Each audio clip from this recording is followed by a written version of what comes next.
is Faith in Politics. On this broadcast, we range from the soul to the state as we cultivate those virtues and explore those principles that help us live well as faithful Catholics in this great land. Well, welcome back for another episode, folks. We are well into the month of November. Thanks for giving us a little time to take off last week. For our radio listeners, you caught episode 1. We went way back into the archives for a rerun on the radio last week. Radio listeners got to listen to Jennifer Lahl. Jennifer is the president and director of the Center for Bioethics and Culture. She was our very, very first guest on Faith in Politics. We had her on to talk about surrogacy, specifically commercial surrogacy. Jennifer's helped a number of women across the country and across the world, including a woman in South Dakota who was a commercial surrogate on a number of occasions and then just came to realize how badly she was being used and was kind of up a creek, as they say, with nowhere to turn. And Jennifer jumped in and helped her out. So for our podcast listeners, if you didn't catch that on the radio last week, you can go back to episode 1 and catch that rerun. An amazing, amazing story. I think it was important, I thought, to kind of put that story back out there again, 2 years or so after we first ran it, because we're coming up on the legislative session here this January. And this is going to be a hot topic again this year. It's really important for us as Catholics to know some of the stories, to know some of the principles, and to know that actually this is a big deal even in South Dakota. Just kind of thinking about what we got back there in the archives. Another great episode that this is a guest I want to have on again sometime. But episode 41, we had Katie Faust on. Katie is the director of Them Before Us, founder and director. Them Before Us simply is about children's rights. Them, meaning children, before us, adults. We should put children first and foremost in their rights at the front and center of our public policy. Katie was in South Dakota recently. He gave a number of presentations, Sioux Falls, Rapid City. Does a really, really phenomenal job. She talks about surrogacy, but a number of other topics too. Children having a right to a mother and a father, for example. But episode 41, to dip back into the archives if any of you got a little windshield time across South Dakota in the weeks ahead. Okay, we're going to do something today that we have not, I don't think we've done it on this program before. We're going to dive into South Dakota history a little bit, specifically Catholic South Dakota history.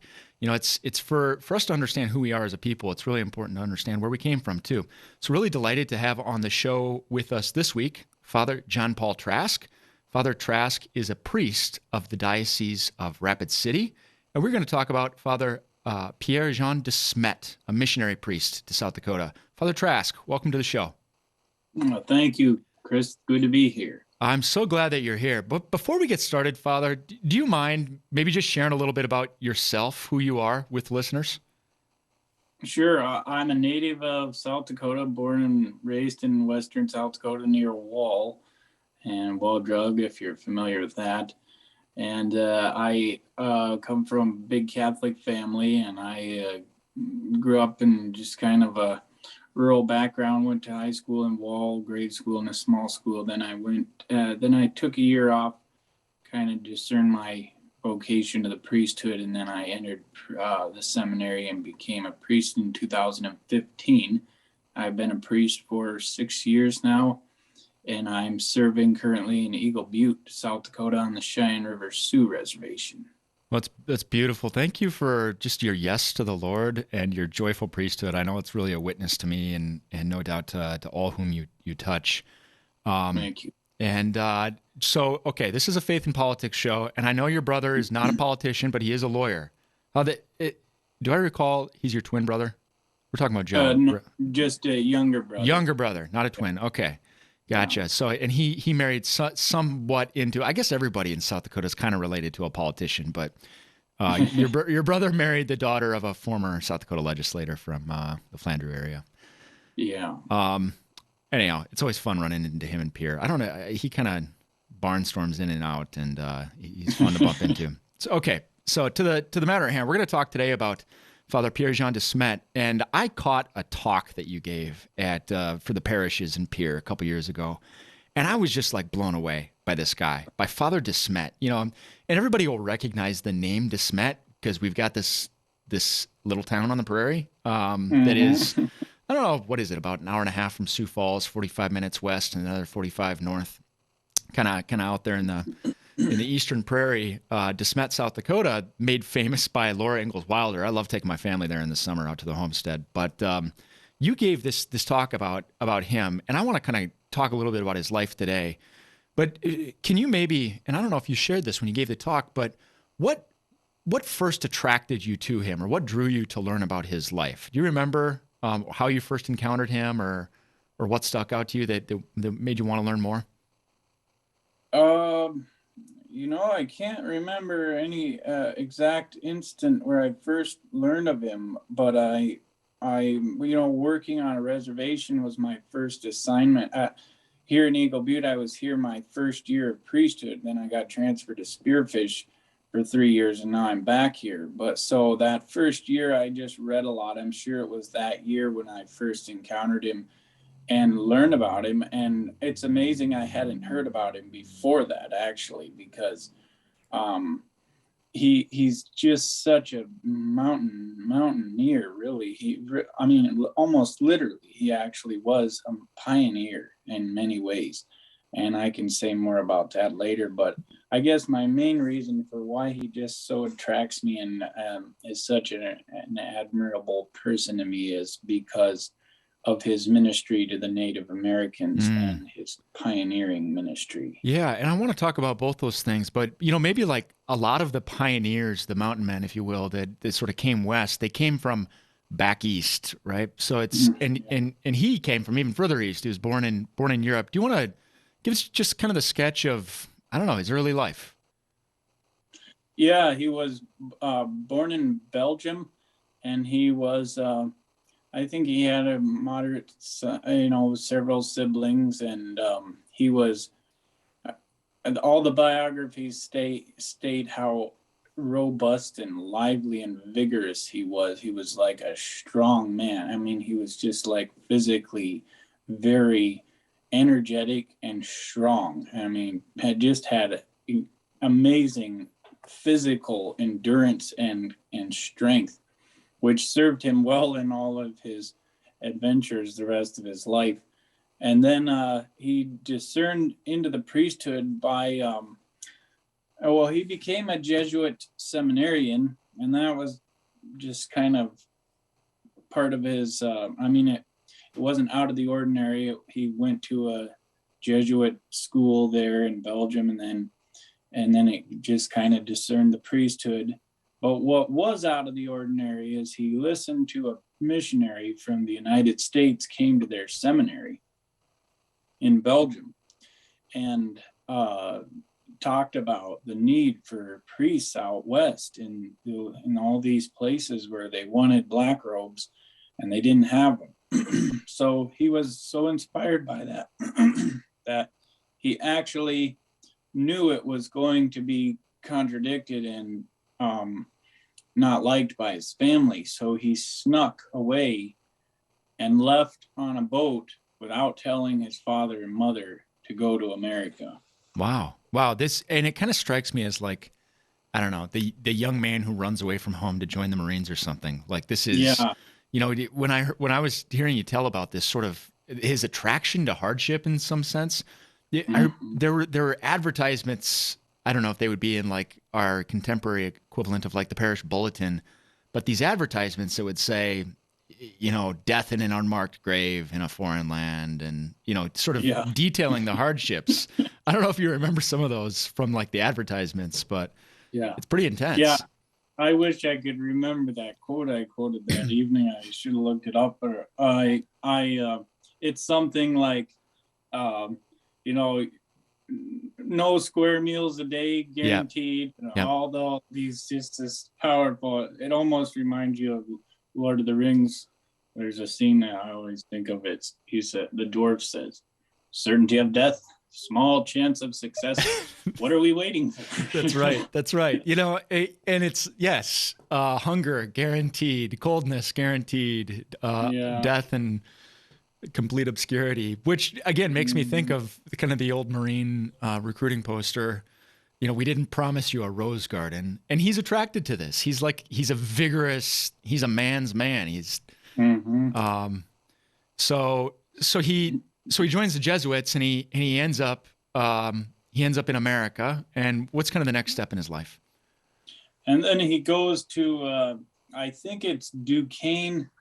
It's somewhere around western Pennsylvania, where they had a Jesuit seminary. And I can't remember the exact name of that place, but anyway, that was their training headquarters. And then they sent him to St. Louis, which was sort of as we kind of know, the missionary post for the whole West and the trading post for the whole West beyond the Mississippi. So that was where he went, and that's where he began his missionary endeavors up the Missouri and Mississippi rivers. Well, and at that time, so he was born in 1801. At this point in time, when he's done with his novitiate, ends up in St. Louis, we'd be something in, I don't know, the 1820s. So just to give listeners a bit of context of like, we're talking about a rugged land. I mean, St. Louis is sort of at the very edge of, Western civilization, you might say. It's like the last outpost. So from St. Louis, he takes some missionary journeys. What do you remember about some of these journeys? Yeah, so then he goes up and establishes a mission in the Potawatomi Indian tribe, and that was in current day Council Bluffs, Iowa, and just was so successful there in establishing what they called St. Joseph's Mission. And the Potawatomis just received him with open arms. And that's one of the things that's so wonderful to read about, is how the Native American tribes so revered Father DeSmet in particular, but black robes in general, as they called the priests back then. I mean, they just received them like they were Jesus himself. So that was his first main missionary post. And it was actually from there that he launched to the rest of the West, especially the West and the Northwest. He went clear to the Pacific Ocean. Really? In Washington, basically. I mean, all the way to Washington State and all those tribes in there. So he was just all over the place. Wow. So he went that far west. He's got a town named for him in South Dakota. What were some of his connections to South Dakota and some of the Native American tribes that were living in and around South Dakota specifically? Sure. Well, that's where I really have a keen interest, being here among the Lakota people. And his first encounter with the Sioux was the Yankton Sioux. And this is one of the characterizing features of his successful ministry, and why it's a successful ministry, is that I call him the peacemaker, because he really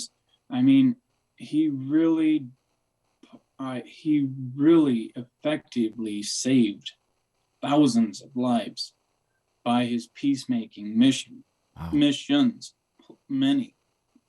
And one of his first peacemaking successes was he was among the Potawatomi, but they were in dread of their life, because the Sioux were basically just kind of the overlords of the plains, and they would just raid and pillage and steal and anything else. So the Potawatomi were very scared and threatened by them. So Father DeSmet went up to South Dakota, and that was his first entrance into the South Dakota area territory, what we now know.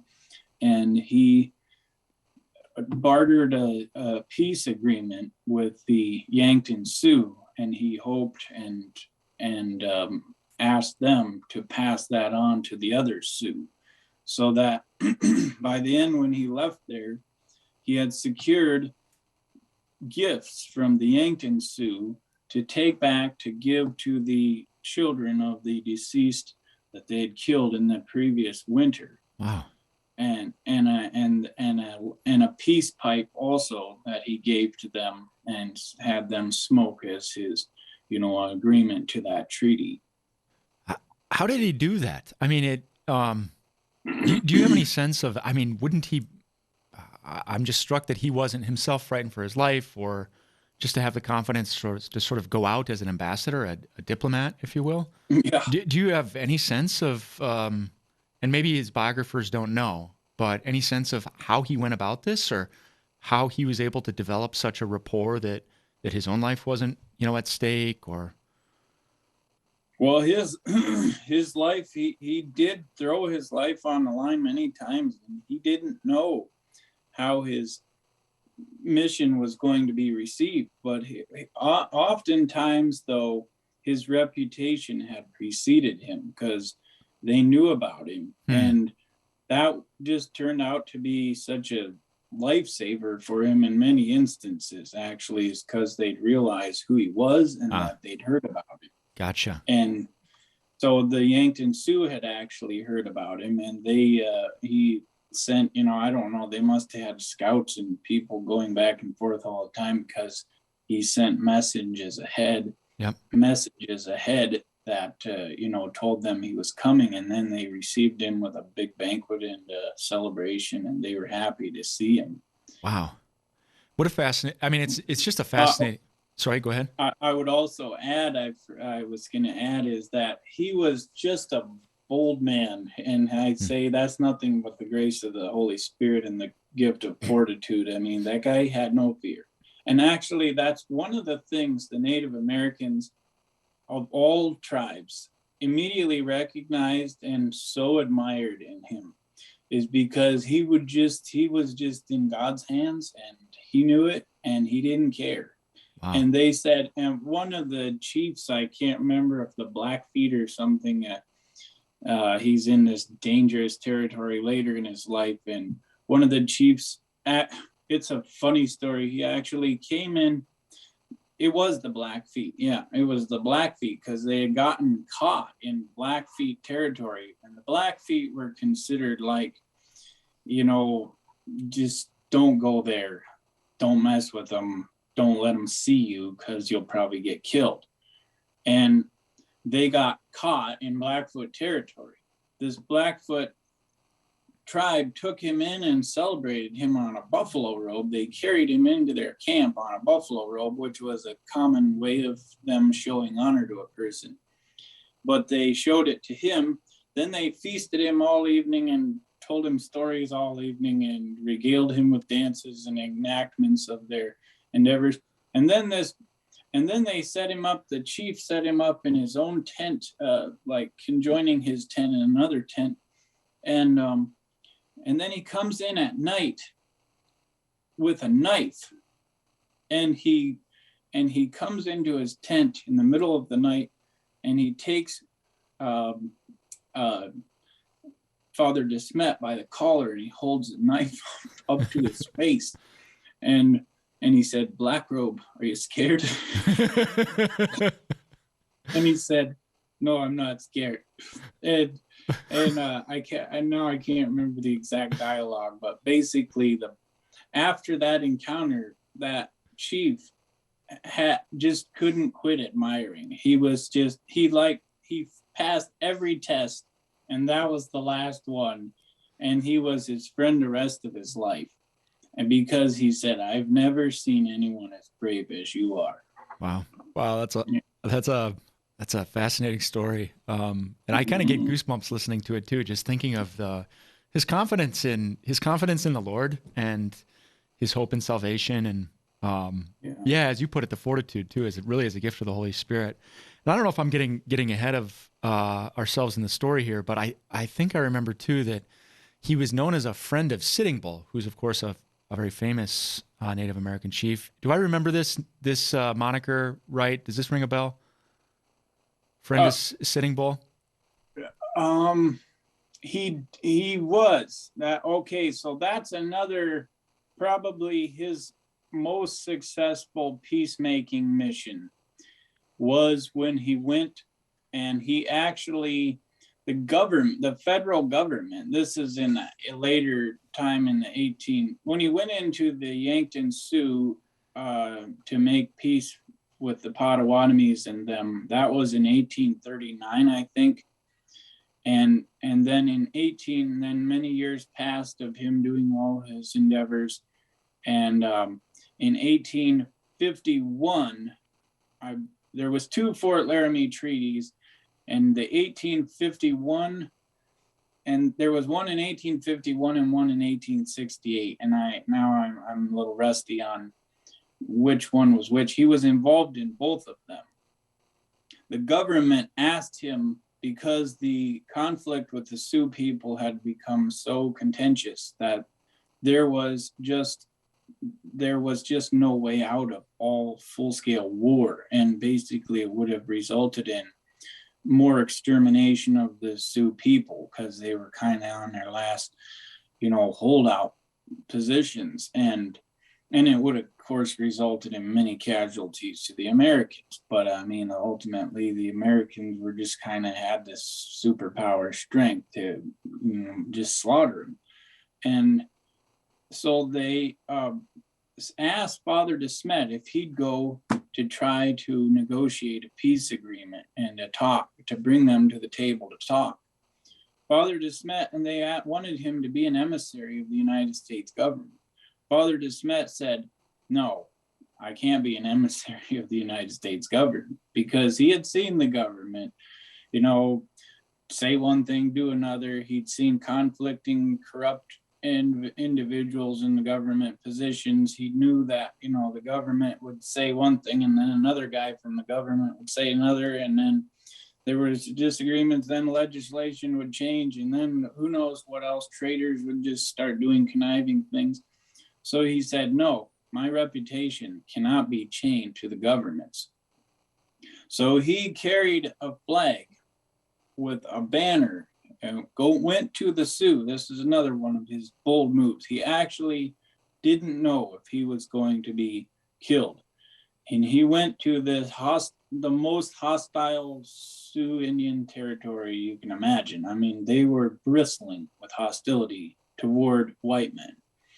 And in fact, Sitting Bull himself told Father DeSmet after they received him, or let me back up a little bit. He went with a flag on horseback, and the flag was a Catholic flag, not any one nation's flag. And it had a picture of Jesus and Mary, a picture of Jesus on one side, of Mary on the other.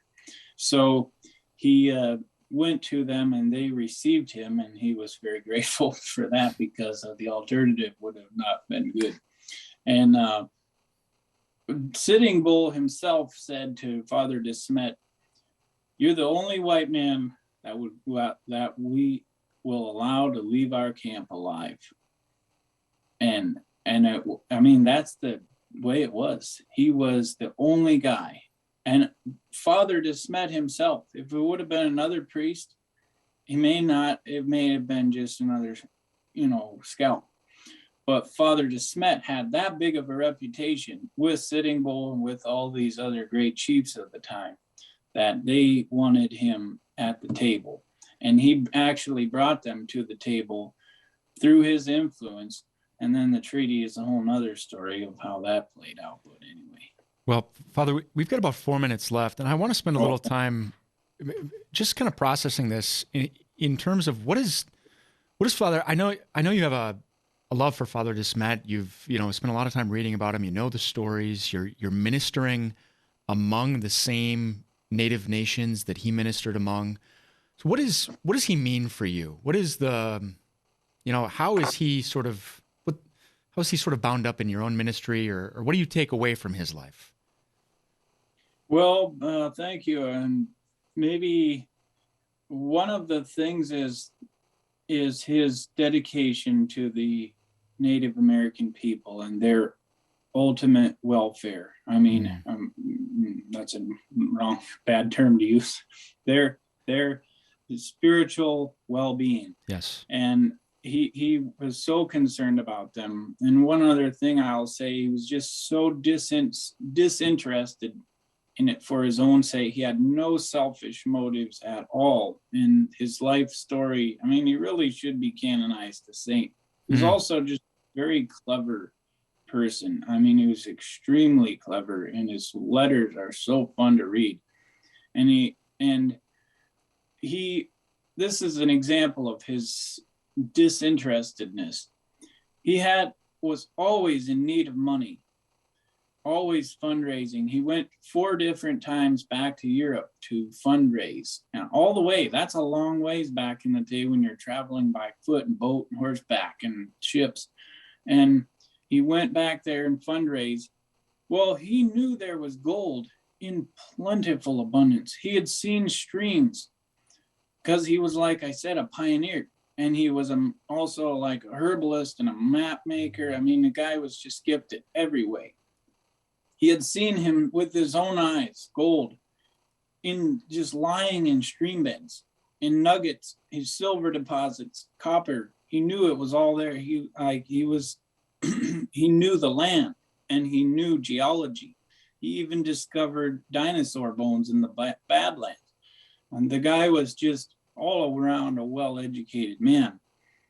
But he didn't take one nugget of gold because he did not want, and he kept it a secret for his whole life, that he didn't want the white people to know there was gold.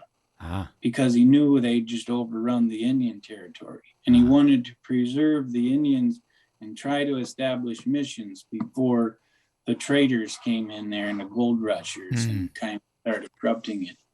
So that's an example. I'm sorry, I kind of went long. No, that's okay. You mentioned his letters. Is there any particular book that you might suggest to people as a starting point if they wanted to read a little bit more about Father DeSmet for themselves? Yeah, Black Robe by John Upton Terrell. That's a wonderful book. Black Robe by John Upton Terrell? Terrell. Yep. Very good. Yeah. And kind of one last point that you mentioned is he should be canonized. In what you've learned through your study, you see a holy life. So maybe there's something there for us Catholics in South Dakota.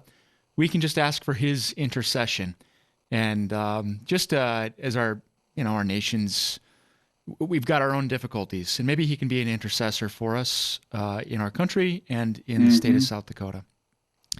Father, thank you so much for joining us on the program and sharing a little bit about the life of Father Pierre Jean DeSmet.